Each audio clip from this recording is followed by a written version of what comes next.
I hope you've had a chance to listen to part one of this interview on BizBytes.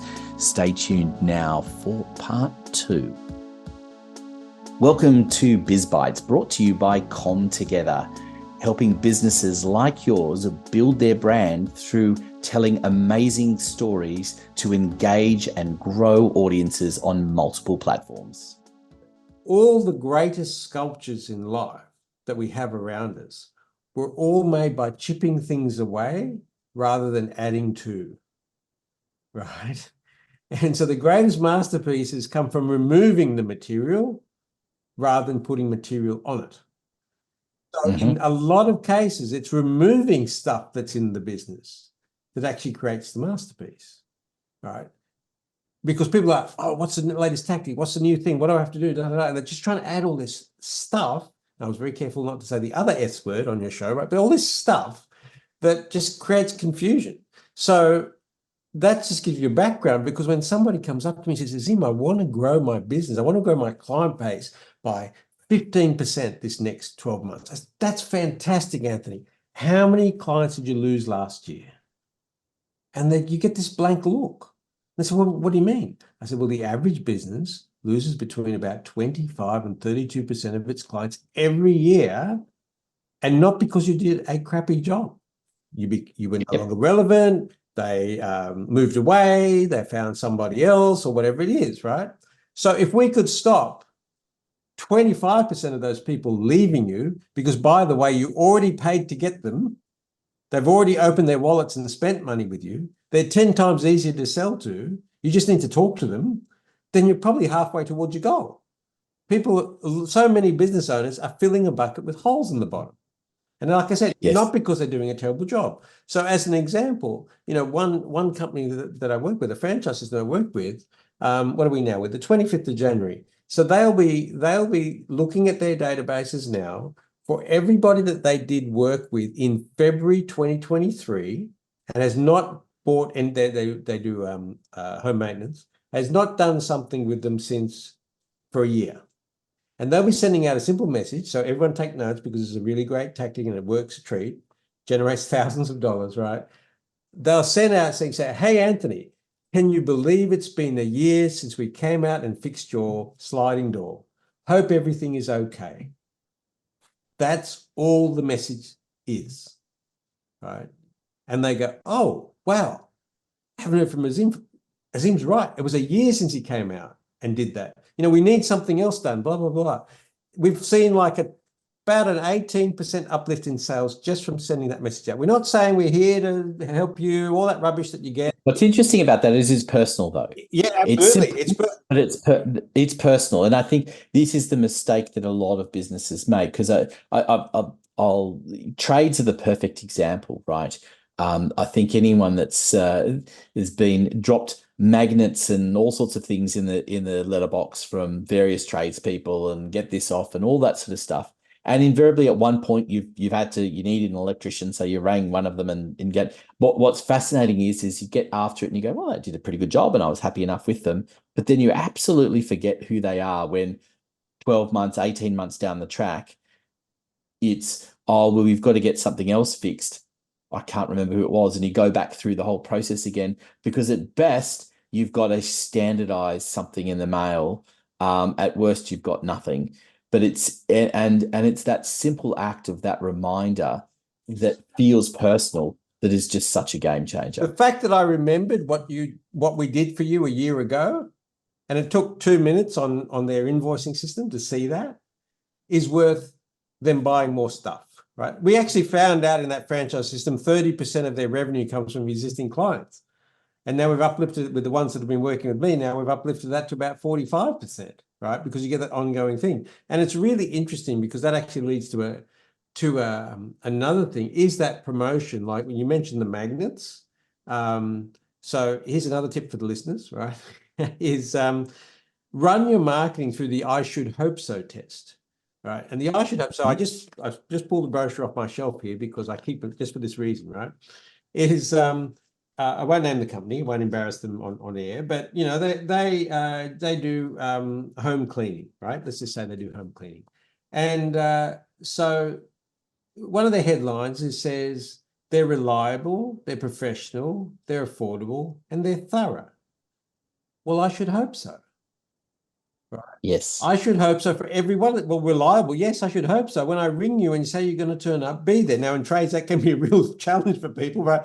But that'll get a few people, Yes. a few of your listeners going, oh yeah. When I ring you up, I should hope you're professional. Of course, I should hope you're affordable, right? And I should hope you're thorough. And then in bold there, it says, our customers are always happy with us because we are, wait for it, in bold, friendly, on time, and honest. That presupposes everybody in the cleaning industry is dishonest, right? Nobody's on time, and everybody's very aggressive, right? So, but my point is for the people listening to us today, Anthony, is if you just look at your own marketing, look at your own websites, and go, everything on there that you're highlighting as a feature or a benefit, say, will it pass the I should hope so test? Right. And I was going to say that I've had a similar experience to this, and I think that there's the flip side of when you don't get that right of how much damage it can do. So in my past experience, I worked for a funeral company and worked for them for many years. And part of my role was overseeing the surveys that were sent out to every family that we'd conducted a service for. And it's a large company. There were thousands of these that went out every year. There's one question in there that was a real telltale sign. So the question is asked, was the funeral vehicle, the hearse, clean? Now that's got to be a I hope I so should hope so. thing. What is really interesting is if the vehicle is clean, it had zero impact on whether people would recommend the services of the company or not to anyone. However, if the vehicle was not clean, you could have got everything else spot on. They could have everything else in the survey could have been perfect. That is the one thing that will leave a lasting legacy with people, and so the disproportionate that would happen, and the vehicles were always clean, 99.9% of the time. But on the odd occasion when someone had left something in there and I hadn't noticed it or whatever else, it has such a detrimental effect on people. They notice it. And I think that's the point about the I hope so test, is that you have to get that right, because if you don't get that right, the impact that those things can have is way more out of proportion than some of the little bonuses that you might do. 100%. And that leads a discussion for another day, but that leads leads to the other thing around the I should hope so test, is using your example of the funeral vehicle being clean or not, is that an assumption or was that facts, right? And your clean may be different to Mrs. Jones's clean. And Mrs. Jones might see a little bit of dirt on the floor, which she actually brought in on her shoes, right, from the cemetery, right, and go, oh, no, and that's all she remembers in her emotional state. And she goes, no, it wasn't clean, right? So, By the way, I hope that your company wasn't dealing with my mother years ago. I know she used to be terrible with cleaners, because what she would do is she strategically leave something to see if yeah, they they bothered to cleaned move it. and actually clean it properly. Yes, So that was the true test, right? On a week-to-week basis, where would she hide something to see if they actually noticed it this the old time? white glove thing. Yes, no, but it's Yes. really interesting because it really boils down to having a look what is, and of course, there's subjective things. When we're talking about how people feel, of course it's subjective. How you feel about something and how I feel about it. I mean, one of the slides I use in one of my talks has got two ladies on a roller coaster. One of them, you can see on her face, she's scared to death and she's going to die. And the other girl right next to her at the same point in time and space, well, almost the same point in space, this is the best thing that's ever happened in her life, right? So, the differences between fear and excitement, your internal pharmacy, what it's throwing out into your system are almost the same, but it's the context that changes how you feel. which comes Mm. back to this whole brand promise thing. You can write as many nice words as you like, but if my first interaction with your business makes me feel a different way, then I don't care what's written in your brand promise, right? Yes. And I think one of the keys I learned this many years ago as well is don't use too many of those words either. I hate it when people say things like, it's like when they do an introduction going, I'm really excited about this. Going, you don't have to say you're excited. You have to demonstrate it because it's really easy to, as to your point, to use some of these words. It's much harder to demonstrate it and to make sure that people have that emotional response that you want them to get. So many businesses that use leading. Well, what makes you, who's defined that you're the leading whatever? And is that going to be the experience that someone has on the other end?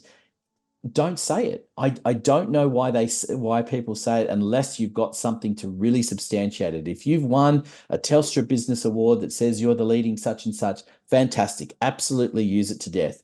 But if you haven't got anything to completely substantiate why you are that, focus on the things that you know you are going to deliver and why people like you and why people will continue to come back to you, that you can definitely demonstrate and you don't have to prompt them about. And what we've just discussed in the last 5 minutes is also part of systemizing your business, right? How do you make sure that the systems in your business deliver that feeling that we were just talking about? Because that's the feeling that the owner wants, the original founder wants people to feel when they interact. And that can, despite a lot of people saying, you can actually systemize that experience. Right. I mean, I had an example many, many years ago. What was the name of that company? Daimaru came in from Japan, their huge shopping centers and stuff. And one thing that really impressed me was when we went in there, aside from having greeters at the door, right? Everybody at the start of the shop were there greeting everybody, which was wonderful. But you'd have your person, you'd be buying a shirt or whatever it was, or a bit of kitchenware or something. And then that person would say, would you like this to be gift wrapped for you? We'll wrap it for you. I would love that. Then they would personally take you to the person that was doing the wrapping and say, and by that time they'd know your name, right? And they'd say, whoever it was, this is Anthony, he's bought this and we'd love to wrap it for him today. And they would hand you off. And you do get this on in some because having set up call centers and stuff, you do get it on some call centers. Hey, look, I've got to talk to so and so. That's a specialist area. That's not really me. And they get you on the call with the other person, and they say, look, Anthony, this is Azim. I've explained to him your situation, and I'm be handing you over now. It makes such a difference. You actually feel like a person, right? Yes. Okay. And Well, but it's interesting, isn't it? Because that culture, particularly if we, and I know your reach is beyond just Australia, but when you talk about it, I know in a sales culture in Australia, I remember my first job Mhm. was in what is now Myers, was Grace Brothers in those days, and my job was in the menswear department, and I remember first week or something in the job, and give a perspective as well. This was one of the smaller stores that exist for them. It doesn't exist anymore, that particular store. And someone came up to me and said, can you tell me where, and I can't remember which department it was, can you tell me where the such and such is? So I did what you were just suggesting. And I started walking across to the department, which wasn't that far away, to hand them over. Well, I was wrapped over the knuckles by my manager at the time, saying the most you're allowed to do is point in the general direction. That's it. And that goes to the heart of what happens in Australia, I think, with a lot of customer service. It's got to the point where a lot of those department stores, you're lucky if you find someone at a cash register these days, that it's even that's becoming more self-service. It's like the old days of someone looking and helping you try a few things on and pointing to a few new shirts and have you tried this style or that style is very difficult to find. I know that's not necessarily the case in some other countries. Certainly in the US, it's a very different sales kind of culture. But it's very interesting how that personalization that we can control in our own businesses doesn't happen to the same degree that it should. So here's some sandpaper for you, Anthony. Why, as a culture in Australia, are we outsourcing good service to the customer? Meaning we're making the customer responsible for the service experience, right? Like whether it be a self-checkout or whatever it is, like go over here to scan the barcode to see what the price check is. And as you said, pointed out before, we go into some of the department stores and you just can't see anybody anywhere to give you any assistance until you're about to leave and they want to check your bag, right? So why are we making the assumption that everybody's going to steal stuff? Well, if you provide a better service, that probably wouldn't happen. That's a different discussion. But that's what I mean is I don't mean outsourcing service to another country. I mean making the customer responsible for what's a good shopping experience. And what's fascinating about that is, for listeners who don't know, I float between two locations. So I live part of the time in Sydney and part of the time in the Central Coast, which is about, for those that are not in Australia or not familiar with the area, it's about 90 minutes north of Sydney. What's interesting about being here, the shopping in a supermarket in Sydney, shopping in a supermarket here, and you doing the same thing, you pick all your stuff off the aisle, and then you have the choice of you going to the self-checkout usually. What's different is same brand, same store. Here in the Central Coast, you will get someone as you're leaving smiling at you, saying thank you, hope you had a nice day. It's part of it is the people and the way they're brought up and the way it's around. It being not a major city means that, and again, give people perspective. The Central Coast is a very large area. There are lots of little smaller and larger suburbs, for want of a better term, in it, and there's a lot more space between it, and this experience is completely different. So it's actually a lot to do with the people and the way the people are, the way the expectations are set for the people, because it can be different, as I'm gather firsthand, within one brand. Oh, 100%. And and I think it's a pity that that doesn't exist, because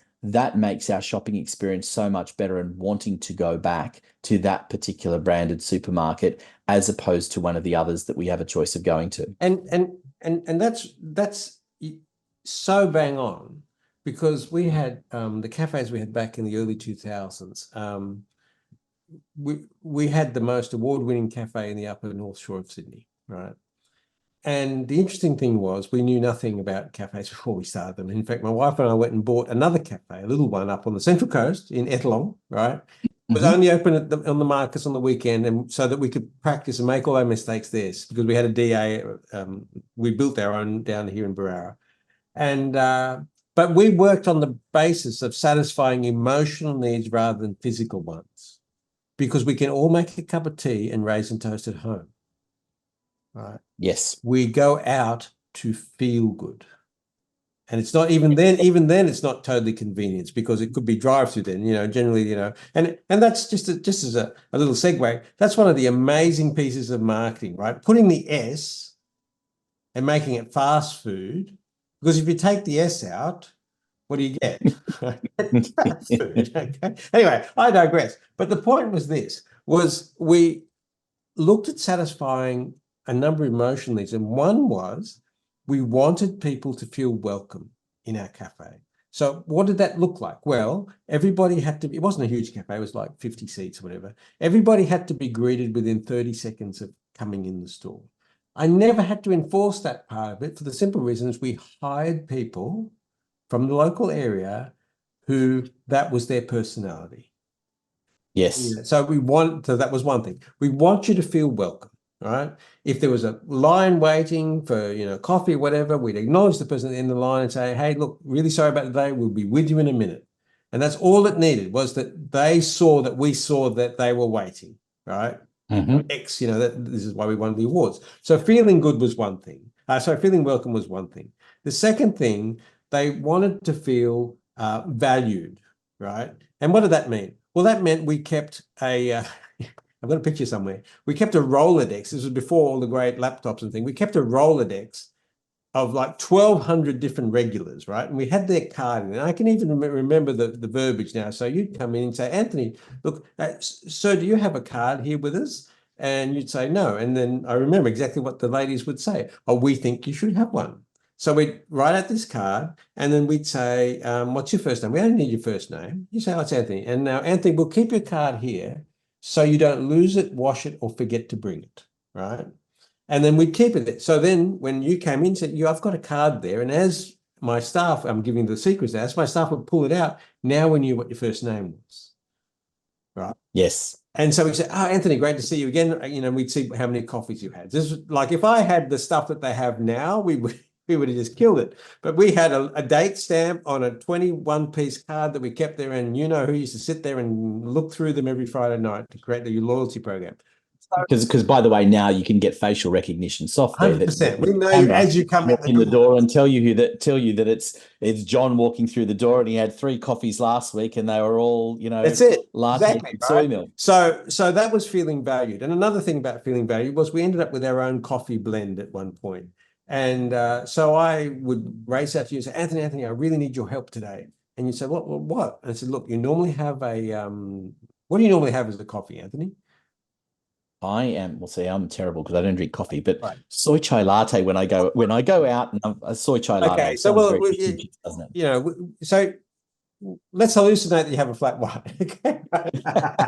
so you come out there and you say, so Anthony, you normally have a flat white, but today I'm going to give you 2, and I want you, and we taught people how to taste coffee. So we got you involved in the process. Mm-hmm. So you were valued and therefore involved. You were valued because we valued your opinion. We wanted people to feel like they were involved. One of my pet hates in a cafe is when you're sitting there by yourself, and you've got the people behind the counter talking about whatever it is, the latest TV show or something that happened, and you just feel like you're on the outer. You're not in that thing. So one of the things I said is, if there is someone in the cafe sitting by themselves or even something else, they're going to be able to hear the conversation. By all means, guys, have your conversation. But it would be, so Anthony, what do you like to watch? Or, what do you think about this? And people were involved, right? So that was important. And the last emotional need that we wanted to satisfy, that was really the one that I had to explain the most, but once people got it, they got it, was we wanted people to feel proud. And what did that mean? That meant was, when you recommend the cafe or a cafe or anything, Anthony, it's actually, to me, it's actually a reflection on you rather than the place you're recommending. Because if you say to me, hey, Azim, let's go to this cafe, the food and soy chai lattes are amazing, but the waiters are like faulty towers, right? We'll go there together, and then we'll come out and we'll have a big laugh about it and say, yeah, you're absolutely right, but yeah, the food was amazing, right? But if you say we've got to go to this great place, and we go there and the food's not great, the coffee's cold, and the people are worse than faulty towers, I'm going to come away thinking, God, Anthony's got interesting taste in what he thinks is good, right? So for people to feel proud that this was their place, right? And all I said to my team was that I don't care what you have to give away if it fits. Being proud meant that the toilets were clean. Being proud meant that the tables were cleaned not long after somebody left them, right? And there's this weird thing, and I think it goes back to the watering hole days, Anthony, is that people always sit down at the table that hasn't been cleaned yet, right? Just an old thing going back all those decades ago, right? Maybe because it's safe, because the last person there didn't get eaten by a tiger, right? I don't know, right? But the thing is if you could satisfy those emotional needs, so there were systems there even then, and I didn't realize that they were systems, right? This was this, and systems in a business are really important because it takes the personality out. So you can imagine in a cafe in a local area, a lot of my staff were young ladies between the ages of like 18 and 28, right?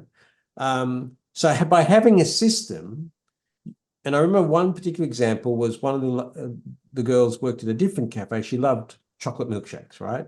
So she would always do 3 pumps of chocolate, whereas the system at the main cafe was 2. So one of the girls said, hey, this lady is doing 3 pumps.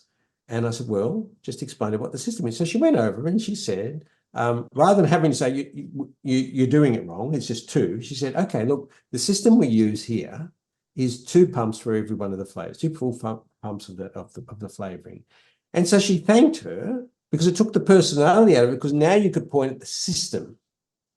Mm-hmm. All right, the way we do things here Yes. is this. It's not that you're a bad person. You just didn't know, but come back to the system, right? So we were doing that back in the early 2000s in terms of systems. And that really helps because now you have a level of reliability in the business. So, that's the interesting thing. Azim, I know we could talk for a long, long time still. I wanted to do two things to wrap things up. So one is to say to the listeners that you're going to have to check out the link for the bonus content to find out about how you can make sure that you can have a 6-week vacation. The step process to making sure that happens. As someone who had a 6-week holiday last year, it's the best thing. So please listen in and make sure you get to that bonus content. But I wanted to wrap things up just by asking you a question around going sort of almost full circle. You know, we started off the introduction and talking about Supermind, and I'm intrigued as to what is the real aha moment that your clients have when they come and start working with you that you wish more people should know about in advance? Because you've talked about so many different things, but when do the lights switch on for The people? lights switch on for people, and people often wonder where that 6-week vacation comes from. So let me just explain that very quickly. Is we talk about managing energy, not time, because we can't manage time. It's going to keep ticking, but you can manage your energy, what you do, right? What you do in your business, where you focus your stuff, right? So if you can recover 1 hour of energy per day, 5 days a week, give yourself a month off, 48 weeks a year, that's 240 hours of energy you've recovered. Divided by 40, we've just found 6 weeks of time. Now, the trick is to be able to take that in one block, right? So we work towards that. So the aha moment is if there's something that you don't like doing, there's something that you're not very good at, there's something that somebody else could be doing for you, and I have a formula for that as to how to value that. I won't go into that right now. You should be getting somebody else to do that, and you've got the systems in place, okay? So that's going to free you up. But here's the thing, and this is the side effect, is the aha moment is this, is for you to be able to be away from the operation of your business. Somebody else needs to be accountable for that, right? And for them to be accountable means we're going to have to pay somebody to either bring them in or lift somebody up from within your organization, okay? So the profit has to be there, right? So one of the things I love to say is your turnovers, your vanity, your profits, your sanity, but the cash in the bank is the reality, Anthony, right? Okay. People say, we made $200,000 profit last year. I said, great, Anthony, where's that money, right? Oh, well, So you've got to have the profit to be able to pay the person to take your accountability, not your responsibility, but be accountable for the business when you're not there, right? And the second thing is for that to happen, your systems need to be rock solid. Now, here's the aha moment with all the case studies that I've done this with, is that the side effect of you taking a 6-week vacation, Anthony, is we end up doubling your business. Right. Gotta love that. You That's gotta love that. that's the aha moment that you get. And also, Anthony, reality is some of that is just getting you out of the way. Right. Okay. Well, I love all of that, and I thank you so much for being so generous with your time. As I said, everyone, if you would like to have the step-by-step process of how to get that 6-week holiday happening, then you're going to have to unlock the bonus content Absolutely. that we'll have, and we'll have a link to that after on. But let me just wind this up by saying thank you so much again for being so generous with your time and exploring so many things. I think anyone that wasn't sitting there with pen and paper writing down a whole bunch of notes is kidding themselves. and go back and have another listen if you've missed it. So thank you again. We'll definitely, obviously, have lots of details of how people can find you and get in touch with you in our show notes. Fantastic. Always happy to share, Anthony, and thank you very much for having a great show and having me on. All right, everyone. Well, stay tuned, of course, for the next episode of Biz Bites. Biz Bites is brought to you by Together for all your marketing needs so you can build your brand, engage audiences on multiple platforms. Go to comtogether.com.au, follow the links to book an appointment for a free consultation.